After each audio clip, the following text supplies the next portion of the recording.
They always keep mentioning how long I've been teaching here. And I've noticed that with increasing frequency, people are entering the office with tape measures and swatches of paint.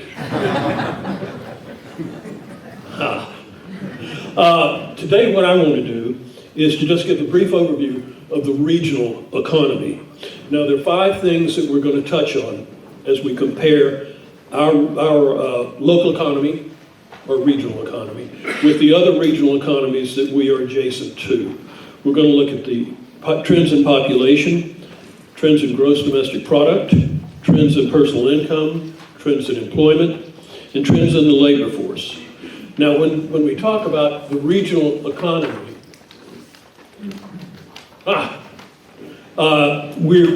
in most of these presentations, we talk about the MSAs, the Metropolitan Statistical Areas.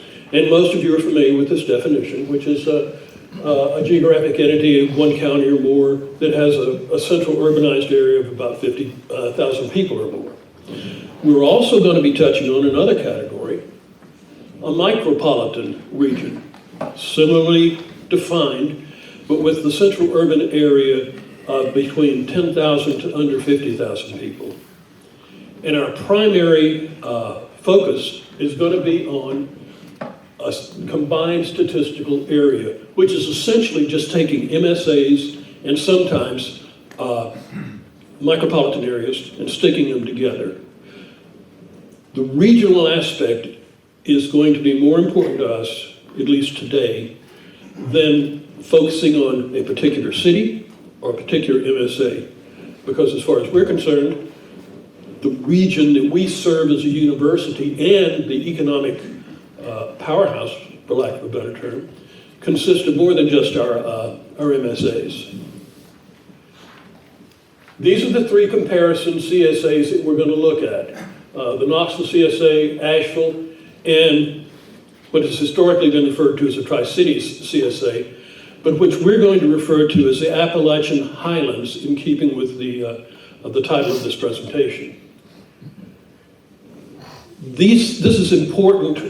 It's important to point out the amount of cross-commuting we've got within our counties. And I've just taken just a few of the counties to demonstrate where workers come from with respect to our broader CSA. And as you can see, and this is just a partial listing, there are quite a number of people who cross-commute.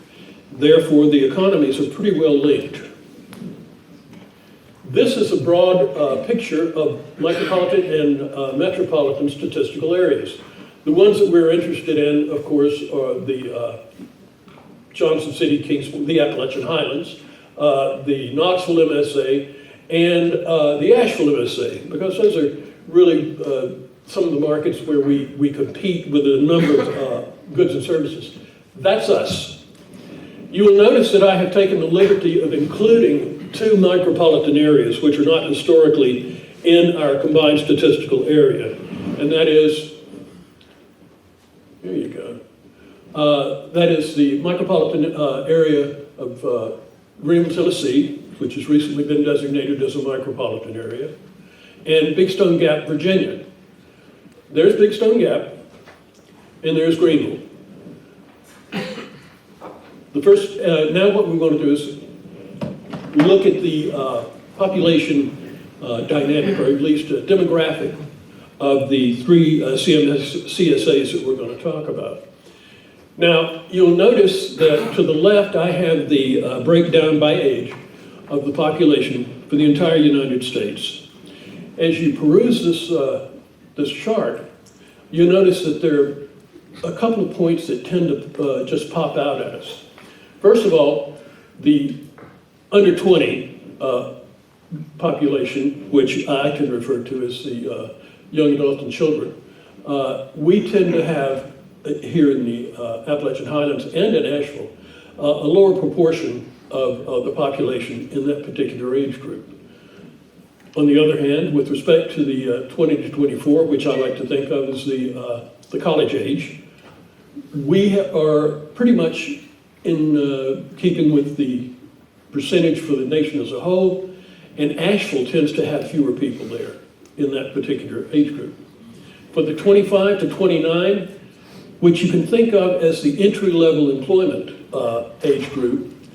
Once again, Asheville and the Appalachian Highlands tend to lag behind both Knoxville and the United States as a whole. As we go down here and we see the 30 to 39 and the 40 to 49, which is the primary working age, you'll see that the Appalachian Highlands in particular has a lower percentage of workers in that area or that age group than the rest of the country and our competitors as well. The bottom line here is as we go through this distribution, you'll notice we tend to have fewer really young people, except those in college, which makes sense, and a much higher proportion of older adults. You'll also notice that this is reflected in the median age. Median age for the United States as a whole is almost 39, and for Knoxville, it's about 40, close. But for both Asheville and the Appalachian Highlands, it's about 45%, which is a significantly higher proportion. In terms of our population and population growth, now I have several of these bar charts, and first of all, clearly you're going to notice that Knoxville's always going to have the big spikes because it's a much larger CSA. I think they have 13 counties in their CSA as opposed to us, and Asheville. You will also notice that the Appalachian Highlands tends to have, in terms of the numbers, it tends to be much higher than the MSA that we typically look at. Now that's because I've included those two micropolitan areas, which is about 100,000 people in addition to what we typically look at. We're not only interested in the actual raw numbers of the total populations, but rather the trends in population growth. This is the year-over-year chart of population changes. That's the percentage change from year to year. And you will, of course, notice that the Appalachian Highlands has, over the past several years, been lagging. And in fact, from 2011 until about 2016, we had a negative year-over-year change. That changed in about 2016, and we started to develop a modest but positive growth rate. On the other hand, Knoxville has really been growing significantly more in terms of the rate of growth since about 2019 than us. Whereas Asheville, which has in the past had particularly robust year-to-year growth, tended to slow down. Now I need to point out too that this is just the change in year-to-year expansion or rate. It's still positive for all three of these communities post 2016. However, the Appalachian Highlands has the lowest growth rate of all of these CSAs. This is a good explanation or a good example of the type of growth rates that we have. This is the year-over-year growth rate for 2020 and 2021. And you will notice as you look around the periphery, for example, Greenville-Spartanburg, a very dynamic CSA, and Knoxville, also rather dynamic. Their change for just this last year was about a little over 1%. Whereas for the Appalachian Highlands region, it's been well under 1%, and the Johnson City, Kingsport, Bristol region, the total group, is less than 30.3%. Part of that is because Big Stone Gap actually had a decrease in population between 2020 and 2021. The bottom line here is that our population is growing very slowly, and it's tending towards an older population than what we have seen in the past. One of the measures of economic growth, which is also a function of population, is GDP, gross domestic product, the value of output for your community. A companion measure is personal personal income, which is the summation of all wages, salaries, profits, and government payments in your community. And we want to look at both of these. Now, the first thing you're going to notice is that size matters. The bigger you are, the greater your total GDP is going to be. Now, these GDP numbers are adjusted for inflation, so they're real GDP. Now, you will notice, of course, that as we aggregated the CSA to include those two micropolitan areas, our total real GDP in any given year is somewhat above Asheville's. However, you will also notice if we just follow those bars from 2011 on up, the trend in GDP growth, total GDP growth, is different for each one of these CSAs. Ours tends to be the most muted. Now, this is another year-over-year change, and you'll notice this pattern, which is, once again, Asheville has been very robust, as has the Kingsport CSA.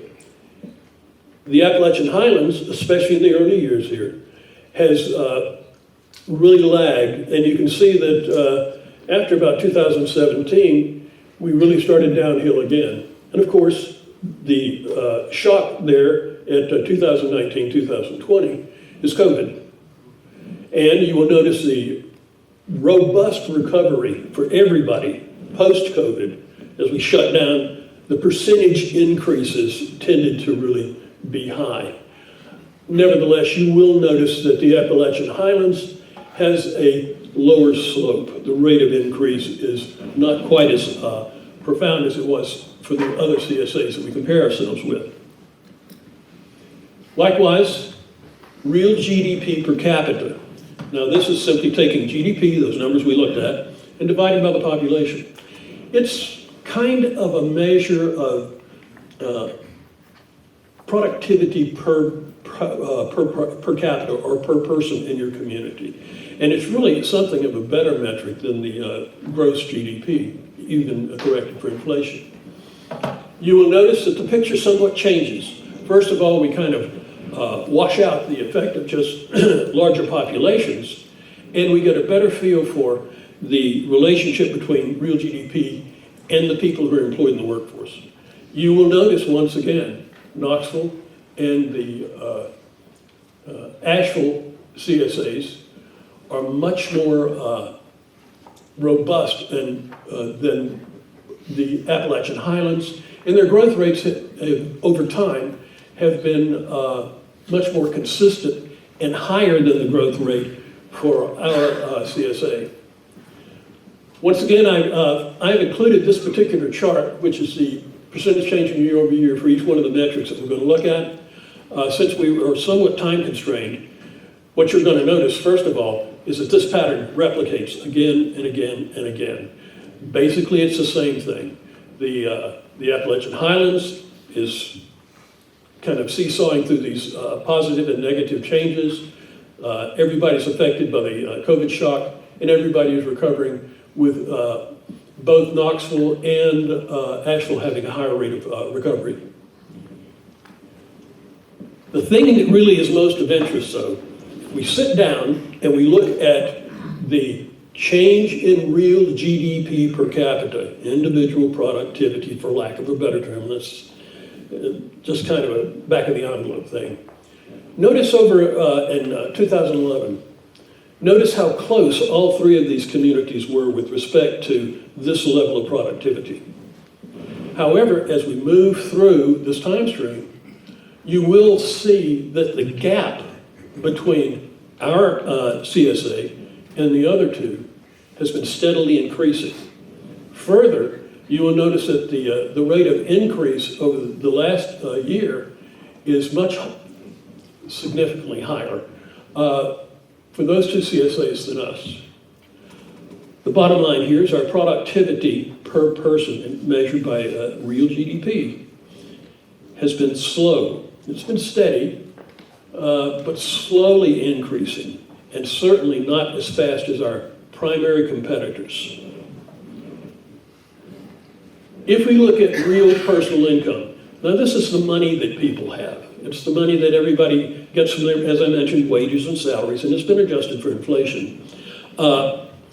And this, just the total real personal income, also reflects the size of the population. That's why the Appalachian Highlands is higher than the Asheville CSA. But once again, if you sketch along the bottom there and just look at the rate of change in those bars, you will see that for the competitor CSAs, Knoxville and Asheville, the rate of change, the rate of increase is much higher than for our CSA. Once again, the year-over-year change is quite similar. It shifted up a little bit. Now this is total personal income. So it's not as affected by total output when COVID hit us, because a lot of people have money coming in anyway, and there was a lot of government money flowing in as well. But except for the last year, we were lagging. Now, if you'll notice the rate of decrease, all three of the CSAs are going down. Once again, the per capita measure is probably the better measure of what's actually happening on an individual basis. Same pattern with respect to year-over-year changes, same gap, only worse. So as we move from 2011 to 2021, we're simply not keeping up. Next, employment. Employment is where the personal income comes from. Employment is directly related to GDP. It's the engine that creates those measures. Once again, raw numbers, big places have more employment than little places. Once again, year-over-year change, pretty much the same. This is a better trend of overall employment, annual employment. And you will notice that, unlike the other slides we've looked at, Knoxville is, of course, and it's the rate of change that we're interested in, not necessarily the level. Knoxville's rate of change is higher than both Asheville and the Appalachian Highlands, but Asheville is still higher than us. Probably the most relevant number that we're going to look at today is the CSA labor force. Now, the labor force, by definition, is non-institutionalized people 16 and over who are looking for work or employed. Same numbers with respect to the overall numbers. Same numbers with respect to year-over-year change. You can see the COVID shock. But the annual numbers tend to mask what the true overall long-term trend is. It's typically easier to pick out what the long-term trend is with respect to the labor force by looking at more detailed data. And so what I've done here is I've taken the monthly change in labor force for the United States. This is seasonally adjusted, and you will notice that as we move down the graph here, we have these irregular movements in here, and sometimes those movements tend to mask the true overall trend, although the trend is pretty clear here. Yeah.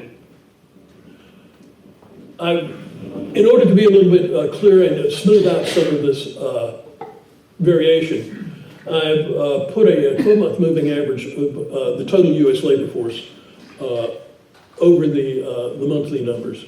And you can see a very clear pattern pops out. Steady increase, a COVID shock, a drop, and a recovery. This is not participation rate. This is simply the number of people who are in the labor force. We also know that the participation rate, the number of those people who are actively seeking employment, has been falling over several years. It's fallen down to around 60%, 61%, I believe, for the nation. And it's lower than that for our CSA. If we look at the long-term trend for Knoxville, Morristown, in Sevierville CSA, you will notice a slowdown, a decline in the labor force from about 2011 to about 2015. And really this could, and it's probably a residual of the Great Recession. It took communities like ours a little bit longer to recover. But once the recovery began, same general trend, upward trend, with a COVID bump, but then a recovery, relatively good recovery. Likewise, Asheville. Asheville's recovery has, in long-term trend, has been even more robust, although the effect of the COVID shock was a little bit greater for them. Now we look at the Appalachian Highlands. You will notice that the trend, the long-term trend in labor force, which is really the source of our income, the source, the power of our community, has been falling over the same time period as our competitors' labor force has been rising. And perhaps some of our later speakers will speak to some of the causes that might be due to this. The most frightening thing that, to me, is if you take the long-term trends for the Appalachian Highlands CSA and for Asheville, really the closest CSA to us, that's what the picture looks like. So the competitors are attracting younger workforce, and they're doing it at a greater rate than we are. In summary, what we can say about our overall economic outlook, as based on the comparison with the other CSAs, is that while our population is growing, it's growing very slowly. Our per capita real GDP is not only lower than our competition, but the difference between their per capita GDP and ours has been growing. The same is true for the personal income per capita. We're not keeping up with our competitors.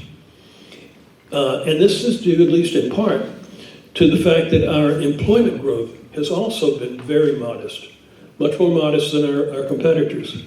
And finally, our long-term outlook based on our labor force is not positive. Now, that's not to say that if we broke this down and we looked at individual MSAs, we would not find bright spots. We can look at Kingsport, we can look at Johnson City, and we will see there's a big differential in these particular numbers. But if we consider the whole region as our heartland, for lack of a better term, we have some things that we need to work on. And I think that that's enough for one day.